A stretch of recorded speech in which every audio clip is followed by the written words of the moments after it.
AJ23 news కు స్వాగతం.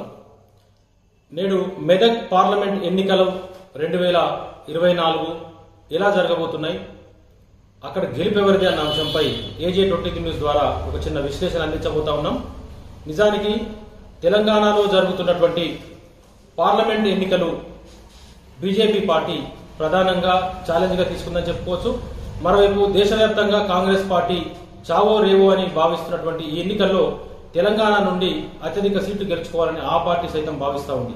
ఇటీవలే జరిగినటువంటి రాష్ట్ర అసెంబ్లీ ఎన్నికల్లో ఆ పార్టీ అధికారాన్ని చేజిక్కించుకునే విషయం తెలిసిందే.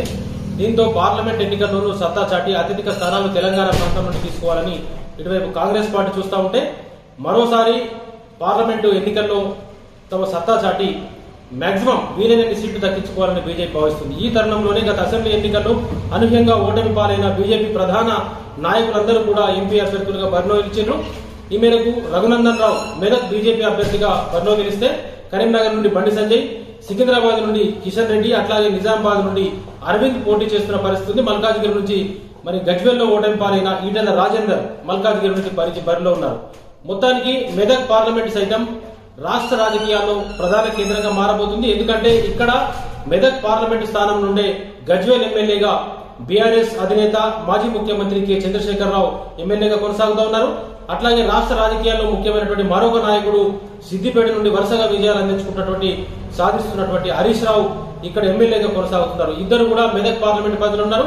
మరోవైపు బీఆర్ఎస్ నుండే తన రాజకీయ ప్రస్థానాన్ని ప్రారంభించి కేసీఆర్ కు రాజకీయ శిష్యుడిగా, సలహాదారుడిగా, ప్రధాన నాయకుడిగా కొనసాగే హరీష్ రావుతో రాజకీయ విభేదాల కారణంగా ఆ పార్టీని వీడి బీజేపీలో చేరి వరుస ఓటమిలు ఎదురైనా చివరికి 2020 బైపోల్ ఎన్నికల్లో సంచలనమైనటువంటి విజయాన్ని నమోదు చేసినట్టు రఘునందన్ రావు కూడా ఈ పార్లమెంట్ పరిధిలోనే కొన్ని ఉన్నారు. కాబట్టి మెదక్ పార్లమెంట్ లో రఘునందన్ రావు విజయం సాధిస్తారా లేక బీఆర్ఎస్ పార్టీ తన స్థానాన్ని నిలబెట్టుకుంటుందన్నది సర్వత్రా ఆసక్తి కనిపిస్తున్నటువంటి అంశంగా మారింది. అయితే మెదక్ పార్లమెంట్ ఎన్నికలు ఈసారి భిన్నంగా మారబోతున్నాయని మరొక సర్వేల ద్వారా అందుతున్న సమాచారం. ఈ మేరకు తెలంగాణలోనూ రామ జన్మభూమి ప్రభావం, రామ మందిర నిర్మాణ ప్రభావం, మోడీ ప్రభావం బాగా అధికంగా ఉన్నట్టుగా సర్వేల్లో కనిపిస్తా ఉంది. దీంతో అత్యధిక స్థానాల వైపు బీజేపీ ఆశలు పెట్టుకున్న కొన్ని స్థానాలు అంటే 5 నుంచి 7 స్థానాల వరకు బీజేపీకి దక్కొచ్చని సర్వేలు చెప్తా ఉన్నాయి. దాంట్లో మెదక్ పార్లమెంటు కూడా ఉన్నట్టుగా సర్వేలలో కనిపిస్తున్నటువంటి అంశం. మరి మెదక్ పార్లమెంట్ లో ఇంతకాలం బీజేపీ ప్రభావం లేకపోయినా ఏ రకంగా రఘునందన్ రావు విజయం సాధిస్తారు? మరి వరుసగా విజయాలు అందుకున్న బీఆర్ఎస్ పార్టీ ఇక్కడ ఏ ప్రభావం చూపిస్తుంది? కాంగ్రెస్ పార్టీ పోటీ అంతంత మాత్రమేనా లేదా విజయం అయిపోతుంది అనే అంశాలను కనుక చూసినట్లయితే, గతంలో 2009 ఎన్నికలకు ముందు అంటే దాదాపుగా 2009 ఎన్నికల్లో కనుక చూసినట్లయితే అప్పుడు పీఆర్పీ సైతం మెదక్ నుండి 1,20,000 ఓట్లను సాధించుకున్న పరిస్థితి ఉంది. మరి బీఆర్ఎస్ మాత్రం దాదాపు 53, 51, 52% ఓట్లను ఈ ప్రాంతంలో సాధించుకుంది. 2009 ఎన్నికల్లో 3,88,389 ఓట్లు సాధించిన బీఆర్ఎస్ పార్టీ అదే క్రమాన్ని కొనసాగించింది. కేసీఆర్ ఏకంగా 2014 ఎన్నికల్లో 6,57,492 ఓట్లు ఇక్కడ సాధించింది. అంటే దాదాపు 55.2% ఓట్లను ఆయన సాధించుకుని ప్రత్యర్థులకు అందరంత ఎత్తులో ఆయన కొనసాగినారు. ఆ క్రమంలో అక్కడ 2014లో బీజేపీకి దక్కిన ఓట్లు కేవలం 1,81,000 ఓట్లు మాత్రమే.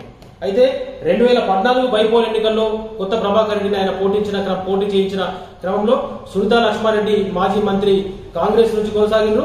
అట్లాగే జగ్గారెడ్డి బీజేపీ నుండి పోటీ చేసి అదే 1,84,000-86,000 ఓట్లను సాధించుకున్న పరిస్థితి ఉంది.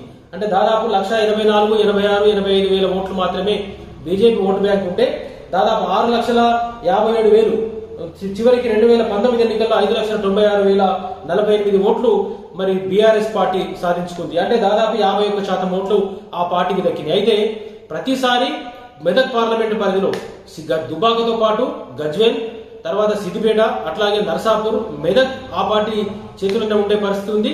అట్లాగే ఒకసారి అందోల్ కాన్స్టిట్యూన్సీ చేజారినప్పటికీ అందోల్ స్థానంలో గత ఎన్నికల్లో కూడా బీఆర్ఎస్ పార్టీ విజయం సాధించింది.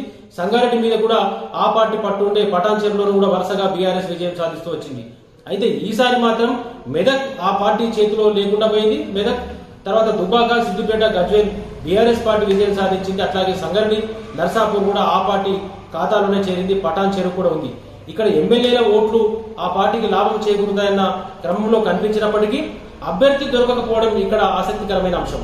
బీఆర్ఎస్ పార్టీ రఘునందన్ రావు ధీటుగా కేసీఆర్ పోటీ చేస్తారన్న హరీష్ రావు పోటీకి సై అన్న పరిస్థితి కనిపించింది. నిజానికి ఆయన మల్కాజ్గిరి నుండో జైరాబాద్ నుండో టికెట్ అడుగుతారు, అక్కడి నుంచి పోటీ చేరనప్పటికీ కూడా పోటీ గెలుపా లేదా ఓటమా అన్నది నేను ఇక్కడే తేల్చుకుంటానని రఘునందన్ రావు తేల్చి చెబుతూ ఆ పార్టీ అధిష్టానానికి నాకు మెదక్ టికెట్ మాత్రమే కావాలని కోరిన పరిస్థితి ఉంది.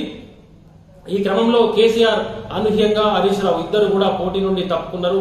అయితే స్థానికంగా ఉన్న ఏ నాయకుడు కూడా ఎంపీ అభ్యర్థిగా పోటీ చేయడానికి ఆసక్తి చూపలేదు. రాష్ట్ర రాజకీయాల్లోనూ జరిగినటువంటి పెను మార్పుల కారణంగా బీఆర్ఎస్ పార్టీ దాదాపు అతలాకుతలమైంది. ఆ పార్టీకి సంబంధించిన ముఖ్య నాయకులందరూ కూడా కాంగ్రెస్ పార్టీ వైపు జారిపోయినటువంటి పరిస్థితి కనిపిస్తా ఉంది. ఎమ్మెల్యేలు సైతం బీఆర్ఎస్ ను వీడే యోచనలో ఉన్నట్టుగా వార్తలు అందుతా ఉన్నాయి. మొత్తానికి బీఆర్ఎస్ పార్టీ అటు పార్టీ పరంగా క్యాడర్ ను కోల్పోవడంతో పాటుగా గతంలో కాంగ్రెస్ ని ఏ రకంగానైతే వేధించి ఆ పార్టీని తన పార్టీలో విలీనం చేసుకున్నారో కాంగ్రెస్ అదే తరహాలో రాజకీయంగా మరి ఛాలెంజ్ గా తీసుకుని మరి బీఆర్ఎస్ పై రివెంజ్ తీసుకున్నటువంటి పరిస్థితి కనిపిస్తా ఉంది. ఈ క్రమంలో పార్లమెంట్ ఎన్నికల వరకు కూడా ఆ పార్టీ ఏ రకంగా తట్టుకుంటుందన్నది మరి చర్చగా జరిగింది, చర్చ జరుగుతా ఉంది దానిపైన. అయితే ఇక్కడే ప్రధానంగా మనం చెప్పుకోవాల్సిన అంశం ఏమిటంటే హరీష్ రావు పైనే మెదక్ పార్లమెంట్ ఎన్నికల భారం వేసి మాజీ కలెక్టర్ ఎమ్మెల్సీ ఉన్నటువంటి వెంకటరామరెడ్డిని అక్కడ బీఆర్ఎస్ ఎంపీ అభ్యర్థిగా పోటీ చేయించారు. అయితే ఇక్కడ మనం కనుక చూసినట్లయితే సంగారెడ్డి, తర్వాత నర్సాపూర్, గజ్వేల్ కేసీఆర్ ఉన్నారు, సిద్దిపేట దుబ్బాకలో కొత్త ప్రభాకర్ రెడ్డి ఉన్నారు, అట్లాగే పటాన్చేరులో మైపాల్ రెడ్డి ఉన్నారు. కానీ ఆ పార్టీ క్యాడర్లో మాత్రం ఆత్మస్థైర్యం పూర్తిగా దెబ్బతిన్నట్టుగా స్పష్టంగా కనిపిస్తా ఉంది. గజ్వేల్లో కేసీఆర్ పోటీ చేసిన క్రమంలోనే ఆ పార్టీ క్యాడర్ తిరుగుబాటు జెండా ఎగురవేసిన పరిస్థితుల్లో నచ్చజెప్పి చివరికి కామారెడ్డిలో ఓటమి పాలైన గజ్వేల్లో ఆయన విజయాన్ని అందుకున్నారు. అక్కడ కూడా ఈసారి పార్లమెంట్ ఎన్నికల్లో పార్టీ క్యాడర్ ఏ మేరకు పనిచేస్తుందన్నటువంటిది కూడా ఆందోళనకరంగానే ఆ పార్టీ భావిస్తా ఉంది. మొత్తానికి పార్టీ అసెంబ్లీ ఎవరైతే ఎమ్మెల్యేలుగా ఉన్నారో వాళ్ళ మీదనే భారం వేసినప్పటికీ ఎంపీ అభ్యర్థి ఎంపికలో బీఆర్ఎస్ భారీగా తప్పటడుగు వేసిందనే ఒక అంచనా ఆ పార్టీలోనే కనిపిస్తా ఉంది. పార్టీలో అంతర్గతంగా సైతం అసంతృప్తి ఉన్నట్టుగా సమాచారం. అయితే బీఆర్ఎస్ అభ్యర్థిగా వెంకటరామరెడ్డి కాకుండా మరొకరు ఎవరు పోటీ చేసినా బీఆర్ఎస్ కు అనుకూలంగా ఉండేదేమో కానీ వెంకటరామరెడ్డి మీద ఆయన కేసీఆర్ బినామీగా, కేటీఆర్ బినామీగా అనేక ఆరోపణలు వచ్చినాయి. హైదరాబాద్ చుట్టూ ఆయన అధికారంలో ఉన్నప్పుడు, కలెక్టర్ గా ఉన్నప్పుడు పెద్ద ఎత్తున అక్రమాల ద్వారా భూములను కొనుగోలు చేసినట్టుగా రఘునందన్ రావు నేరుగా ఫిర్యాదు చేసినటువంటి కేసులు నడుస్తున్నటువంటి పరిస్థితి కనిపిస్తా ఉంది. కాబట్టి వెంకటరామరెడ్డికి ప్రజల నుండి మద్దతు లభిస్తుందా లేదా అన్నది కొంచెం ఆందోళనకరమైనటువంటి అంశమే, ఆ పార్టీని వెంటాడుతున్న అంశమే. మరొక వైపు కాంగ్రెస్ అభ్యర్థిగా నీలం మధు పటాన్చేరు నుండి బీఎస్పీ అభ్యర్థిగా పోటీ చేసిన నీలం మధు అనీయంగా ఎంపీ అభ్యర్థిగా ఎంపికయ్యారు. ఆయన కొండా సురేఖ మంత్రి ఇన్ఛార్జిగా అట్లాగే జగ్గారెడ్డి నేతృత్వంలో ప్రచారం ముమ్మరం చేసినప్పటికీ ఆయన కేవలం పటాన్చేరుకు సంబంధించిన నేతగానే ఆ పార్టీ నేతలు భావిస్తున్నారు. ఇక్కడ దుబ్బాక నియోజకవర్గంలో కావచ్చు, సిద్దిపేటలో కావచ్చు, గజ్వేల్లో కావచ్చు, మెదక్ నియోజకవర్గంలో మైనంపల్లి హనుమంతరావు కొంత ప్రభావం చూపినప్పటికీ ఇక్కడ 3 నియోజకవర్గాల్లో నర్సాపూర్ నియోజకవర్గంలో ఆయన ప్రభావం నిల్లని చెప్పుకోవచ్చు. అయితే ఇక్కడే మోడీ దేశాన్ని కుదిపేస్తున్నటువంటి ఈ అంశమే మరి దాదాపుగా 2 లక్షల ఓట్లకు రాబడుతుందని రఘునందన్ రావు అంచనా వేస్తున్నారు. రఘునందన్ రావు సైతం మరోవైపు గత అసెంబ్లీ ఎన్నికల్లో దుబ్బాక నుండి ఓటమి పాలైనప్పటికీ కూడా అంటే కత్తిపోట్ల అంశం కారణంగా ఒక ప్రభావం చూపిందని కూడా బీజేపీ వర్గాలు భావిస్తూ ఉన్నాయి. మొత్తానికి 4% ఓట్లతో మొదలైన బీజేపీ వేట దాదాపుగా 37% పైగా ఓట్లను సాధించి 2020 బైపోల్ ఎన్నికల్లో ఆ పార్టీ దుబ్బాక అసెంబ్లీ స్థానాన్ని కైవసం చేసుకుంది. రాష్ట్ర మంత్రివర్గం ప్రభుత్వం ఒకవైపు, రఘునందన్ రావు ఒకవైపు అయిన పరిస్థితుల్లో కూడా ఆయన విజయం సాధించారు. అయితే 2023 అసెంబ్లీ ఎన్నికల్లో సైతం విజయం తనదే అని భావించినప్పటికీ కొత్త ప్రభాకర్ రెడ్డిపై జరిగిన కత్తిపోట్ల ఘటన తర్వాత అక్కడ రాజకీయ పరిస్థితులు మారినాయని చెప్పుకోవచ్చు. ఈ కారణంగానే 2023 ఎన్నికల్లో ఓటమి పాలైనప్పటికీ కూడా మళ్లీ తిరిగి అక్కడే తన రాజకీయంగా తన భవిష్యత్తును ఎంచుకోవాలని భావించారు. దుబ్బాక నుండి దాదాపు 50%కు పైగా ఓట్లు బీజేపీకి దక్కే అవకాశాలున్నట్లు సర్వే సంస్థలు చెబుతా ఉన్నాయి. అటు మరోవైపు 23% ఓట్లు అక్కడ బీజేపీ జిల్లా అధ్యక్షుడుగా కౌన్సిలర్ గా పనిచేసిన శ్రీకాంత్ రెడ్డి సిద్దిపేటలో ఓట్లు సాధించారు. 2018, 2023 కనుక సిద్దిపేట అసెంబ్లీ ఎన్నికలను కనుక చూసినట్టయితే 1,31,000 చిల్లర ఓట్లు హరీష్ రావుకు దక్కినాయి. తర్వాత 1,05,000 వరకు ఉన్నట్టు అసెంబ్లీ ఎన్నికల్లో వచ్చినట్టుగా కనిపిస్తా ఉంది. అంటే ఇక్కడ కూడా ఆయనకు ఓట్ల శాతం తగ్గినట్టు కనిపిస్తా ఉంది. అయితే పార్లమెంట్ ఎన్నికల్లో సిద్దిపేట నియోజకవర్గంలో కూడా హరీష్ రావుకు దాదాపు 40,000 నుంచి 50,000 ఓట్లు వచ్చే అవకాశం ఉన్నట్టుగా ఆ పార్టీ వర్గాలు లెక్కలు వేసుకుంటారు. అంటే సిద్దిపేట, దుబ్బాక, గజ్వేల్లో కూడా బీజేపీ ప్రభావం పెరిగినట్టుగా కనిపిస్తా ఉంది. దీంతో ఈ 3 నియోజకవర్గాల్లో రఘునందన్ రావుకు ఏకపక్షంగా కనుక ఫలితం వచ్చినట్లయితే మెదక్లో కూడా మద్దతు దొరికే అవకాశం ఉంది. మొత్తానికి రఘునందన్ రావు గెలుపును ఆపలేరు అని అటు కాంగ్రెస్ కిందికి స్థాయి క్యాడర్లో ఆ చర్చ జరుగుతూ ఉంది. ఈ క్రమంలోనే రఘునందన్ రావును నిర్వహించాలి, లేదంటే బీఆర్ఎస్ పార్టీకి కష్టకాలం మొదలైనట్లేనని బీఆర్ఎస్ అంతర్గతంగా జరిగిన ఒక సమావేశంలో ఆందోళన వ్యక్తం చేసినట్టు తెలిసింది. ఈ దశలోనే హరీష్ రావు పైనే మొత్తం భారం వేసి దుబ్బాకతో పాటుగా మిగతా నియోజకవర్గాల్లో నిర్వహించాలని, క్యాడర్ పార్టీని వీడకుండా చూడాలని హరీష్ రావుపై కేసీఆర్ మరి సూచన చేసినట్టుగా తెలిసింది. దీంతో హరీష్ రావు పూర్తిగా తన ఇమేజ్ ను మరి ఎన్నికల్లో ఇమేజ్ ను ఒక పెట్టుబడిగా పెట్టి పోటీ వెంకటరామరెడ్డి కాదు, దాదాపు హరీష్ రావు అభ్యర్థులు చెప్పుకోండి ప్రచారం చేసే పరిస్థితి. కానీ వెంకటరామరెడ్డికి అంతగా ప్రజాదరణ దక్కుతుందా లేదని ఒకటి తేలాల్సిన అంశం నిజానికి. అయితే ఇక్కడే మరొక అంశం ఏంటంటే బీఆర్ఎస్ ను వెంటాడుతున్నది కాళేశ్వరం మేడిగడ్డ ఏదైతే కుంగిపోయినటువంటి అంశం ఉందో అది ప్రధానంగా ఆ పార్టీని వేధిస్తా ఉంది. ఎందుకంటే 3 ఏళ్లలో ప్రపంచంలో గాని భారతదేశంలో గాని ఎక్కడ నేరుగా పిల్లర్లు గాని తర్వాత టోటల్ గా ఫౌండేషన్ డ్యామేజ్ అయినటువంటి పరిస్థితి ఎక్కడా లేదు.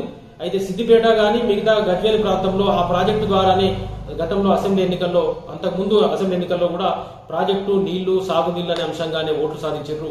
అయితే ఇప్పుడు మాత్రం ఆ ప్రాజెక్టును వాడే పరిస్థితి లేదు. దానికి తోడు మరి కేసీఆర్ కూతురు కవిత లిక్కర్ కేసులో తిహార్ జైల్లో ఉన్నటువంటి పరిస్థితి మనం చూస్తా ఉన్నాం. ఈ మేరకు సిబిఐ కూడా ఆమెను తిరిగి అరెస్ట్ చేసినటువంటి పరిస్థితి ఉంది. లిక్కర్ కేసుతో పాటుగా మరి ఫోన్ ట్యాపింగ్ వ్యవహారం చినికి గాలివానలా మారి ఆ పార్టీ ముఖ్యంగా ఉన్నటువంటి 8 మంది నేతలకు చుట్టుకుంటున్నట్టుగా ఉంది. దీనికి తోడుగా అనేక స్కాములు ఆ పార్టీని వేధిస్తున్న పరిస్థితి మనం చూస్తా ఉన్నాం. ఈ తరుణంలో మరి మెదక్ ఓటర్లు బీఆర్ఎస్ పార్టీని ఆదరిస్తారా?